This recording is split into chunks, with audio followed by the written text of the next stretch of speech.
69 News, Denmark's #1 news broadcasting station, because 16th century Denmark definitely has plasma screen TVs.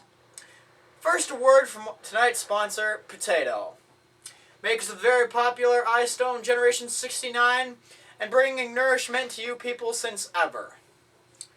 Welcome back, Ham Nation. It's been a difficult 6 months since our last news crew, Rosencrantz and Guildenstern, had an accident examining guillotines with the back of their necks for the King of England. In 2 months ago news, Polonius has been killed by our man of the hour, Hamlet. Insider Horatio informs us that Hamlet had gone mad from a 21st century English teacher, Mrs. Rice, who traveled back in time to give him English homework. Correction, Ham Nation. It was the ghost of the late King Hamlet. Our main story tonight coming up, but first a look at today's weather along with our 69-day forecast. There seems to be a small weather pattern coming through. We're looking at cloudy skies with a 69% chance of murder. That's right, Ham Nation. Tonight's story is the coverage of the multiple senseless deaths, as the public defines them. King Claudius, Queen Gertrude, Laertes, and our very own Hamlet have died. Our reporters now inform us that Horatio has denied comment on the events that have occurred. Now that that is out of the way, we can make up some BS story that is completely biased towards the owners of this station's political views. Continuing with our main story, Hamlet had been seeking revenge on the now late King Claudius after learning from a ghost that Claudius had murdered his father. Hamlet was also having trouble dealing with the fact that his mother had married Claudius so soon after the king's death. In all honesty, Ham Nation, I don't know why he didn't see that coming.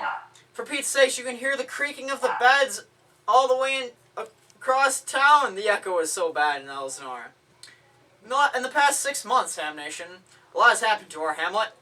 And what we do know is that Hamlet had a falling out with his love interest Ophelia.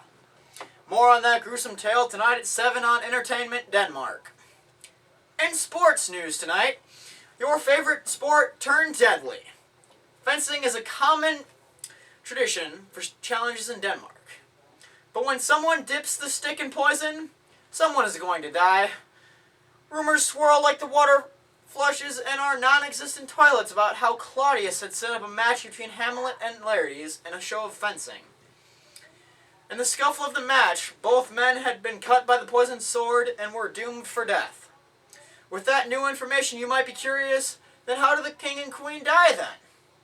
Well, don't worry, Ham Nation. We have that information that you so desperately desire. The coroners found poison in the queen's stomach. She apparently drank out of a cup full of poison. And the king?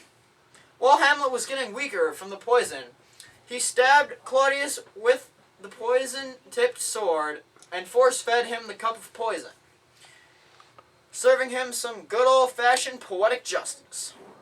And with Hamlet's dying word, he made young Fortinbras where he is today as Hamlet's new king. In our last story tonight, our very own Denmark has had some problems with pirates trying to pillage our villages and kidnap our women. With that note, would you please excuse me for one moment? Gold! Give us the gold and women! Oh, gold! Oh, God, they're gonna... Oh, noob! And with that note, Ham Nation, our show is over for tonight. Make sure you follow us on FaceRock. Thanks for tuning in on your iStone 69 and have a wonderful whatever the day of the week today is.